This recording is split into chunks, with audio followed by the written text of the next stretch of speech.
Halo semua, Assalamualaikum warahmatullahi wabarakatuh. Masih bersama channel Ratul, channel belajar bersama dan berkembang bersama. Sampai kapan belajar, sampai paham, sampai mengerti, sampai menguasai, dan sampai merasakan penghasilannya. Oke teman, Rak Tutor. Lah ini khusus yang terbaru mengenai update informasi thumbnail yang ditunggu-tunggu oleh kita. Jadi YouTube itu menginformasikan kepada kreatornya bahwa akan ada aturan thumbnail. Tapi bagaimana cara merealisasikan YouTube itu kepada kreatornya, itu thumbnail yang dimaksud itu yang bagaimana? Karena belum kepastiannya itu bagaimana. Contohnya kalau kita beranalisa tentang kalau thumbnailnya biasa maka akan dolarnya kuning misalkan, atau tidak bisa menghasilkan misalkan, atau tidak diterima menjadi YouTube program platinum misalkan. Nah ini kan belum jelas, tapi informasi ini sudah sampai ke kita bahwa thumbnail katanya akan ada gitu. Nah thumbnail yang dimaksud itu yang seperti apa? Kan YouTube tidak menguraikan tentang hal itu. Kadang YouTube tuh makanya di video minggu lalu tuh kan membahas tentang saya ini kan judulnya yang aneh-aneh. YouTube sudah kayak partai politik, sampai Rak Tutor tuh bikin partai YouTuber Indonesia. Ya kalian kalau udah nonton, yang sudah nonton ya tahu, kalau yang belum ya ditonton. Itu judulnya itu Partai YouTuber Indonesia atau PYI, ketuanya Rak Tutor, yaitu Capres 2024. Ini gila. Sebenarnya maksud saya itu kekesalan ya, maksudnya ada kekesalan terhadap YouTube. Karena YouTube ini kan dikit-dikit update, habis aturan short ngeluarin monetisasi yang katanya videonya tidak ada, ini hanya dibayar dengan super thanks, tidak ada iklan. Nah itu kan banyak aturan ya, acara tapi tidak jelas. Ini malah ada lagi katanya thumbnail itu harus bagaimana ya. Thumbnail yang bagus itu uraikan dong ya kan, yang contohnya itu kayak apa gitu. Apakah warna tulisan itu kalau merah nggak boleh atau hitam, itu kan tidak dijelaskan. Kalau hanya kata-katanya thumbnail yang menarik, thumbnail yang bagus, itu banyak sekali penilaian. Kalau yang bagus ya, kalau bagi pemula ya kalau Rak Tutor gitu ya, bikin thumbnail kayak gitu menurut bagi Rak Tutor ya sudah bagus. Tapi kalau bagi YouTube apa sudah bagus atau belum? Nah ini kan kita tidak paham juga kan. Makanya YouTube itu kalau ngasih aturan juga tidak detail. Makanya kita ini sebagai kreator ini sebenarnya untuk menggarap kerjaan mereka gitu. Sebenarnya kita ini dijadikan untuk analisa sebenarnya. Jadi untuk menganalisa kata-kata YouTube itu, aturannya itu suruh. Tapi malah nggak apa-apa teman. Meskipun begitu kan kita malah banyak konten, ya kan. Jadi malah banyak konten, banyak strateginya malah. Aturan yang enggak jelas kalau sering dibahas kan jadi konten. Nah bagus juga kalau kita berpikiran positif.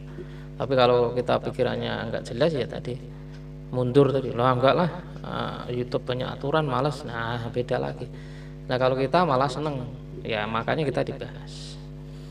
Nah, yang dimaksud thumbnail yang bagus, thumbnail yang menarik oleh YouTube tuh yang sebutkan apakah tulisannya harus gede atau harus kecil, atau warna harus hitam backgroundnya. Nah ini kan bagaimana itu loh. Karena YouTube sendiri itu kalau ngeluarin aturan juga tidak detail. Contohnya kalau dia bilang konsisten ya kan. Nah kekonsistenan kreator ini yang mana? Konsisten upload atau konsisten apa? Karena faktanya memaknai konsistennya kan ada orang yang penting upload video kan, nguploadnya sembarangan, pagi, siang, sore, subuh, malam, konsisten alasannya. Konsistennya orang ngupload jam 2 malam itu siapa yang nonton dalam 2 jam?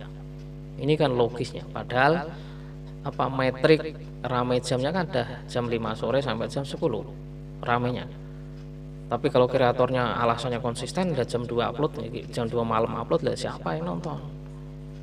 Ya kan, membangkitin makhluk kuburan, suruh nonton, ya kan? Ini juga nggak logis. Makanya kita ini bedah sebagai seorang kreator, ya kita analisa tentang thumbnail.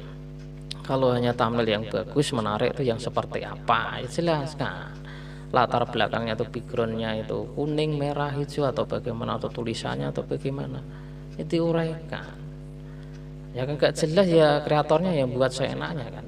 Ya menurut kreatornya sendiri ya sudah bagus.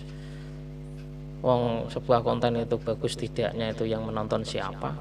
Kalau konten pemula yang nonton channel yang sudah besar, ya jelek, lampu gelap, editing jelek, ya menurut yang sudah besar ya jelek sekali. Tapi kalau bagi pemula ya sudah bagus, yang nonton pemula ya bagus, ya kan. Kalian kan tahu toh, video kalian dikomentari bagus ini kawan, lanjut berkarya kan gitu kan. Kayak Redditor juga, wah ilmunya mantap kawan, terima kasih telah berbagi, itu kan. Itu kalau pemula. Ya kalau yang nonton channel yang besar ya belum tentu, yang terkadang malah diejek, video kayak tai begitu aja sok gaya-gayaan jadi kreator, edit nggak bener, rekaman di mana kayak ngomong ngalor ngidul nggak jelas, ya kan gitu. Kalau channel besar, karena dianggap tidak baik. Makanya sudah sering disinggung kan, video bagus, video kualitas bagus itu jawabannya adalah siapa yang menonton dulu, ya kan. Kalau yang nonton sama-sama pemula ya sudah bagus bagi pemula. Kalau yang bagi kreator yang sudah besar ya diejek, di hater kita.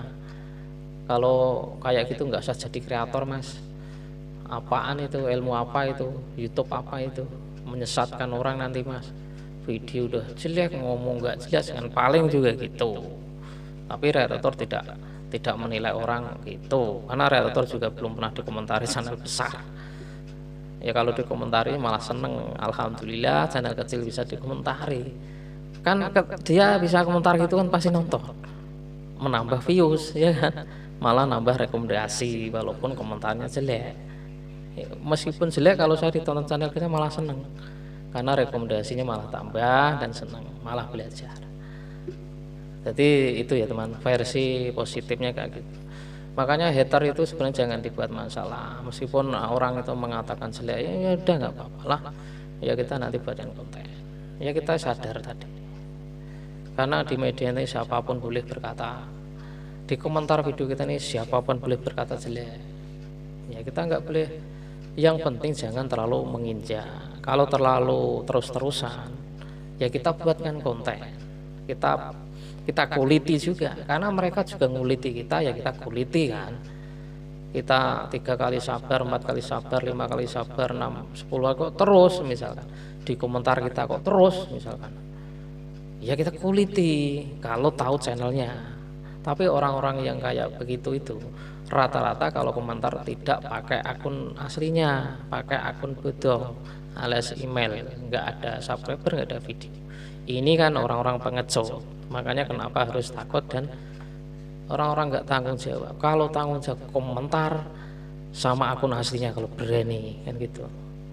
Kalau berani kita perang di kolom komentar, serangan, ya kan. Mau buktinya nggak ada. Ini pengecut semua. Tapi sudah pasti itu antek-antek yang memang tidak sefrekuensi sama kita.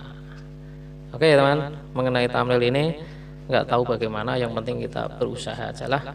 Yang penting dibuat bagaimana, ya menurut kita sudah baik ya sudah baik. Kalau menurut YouTube jelek ya nanti bagaimana, tinggal ikutin saja. Semoga bermanfaat. Wassalamualaikum warahmatullahi wabarakatuh.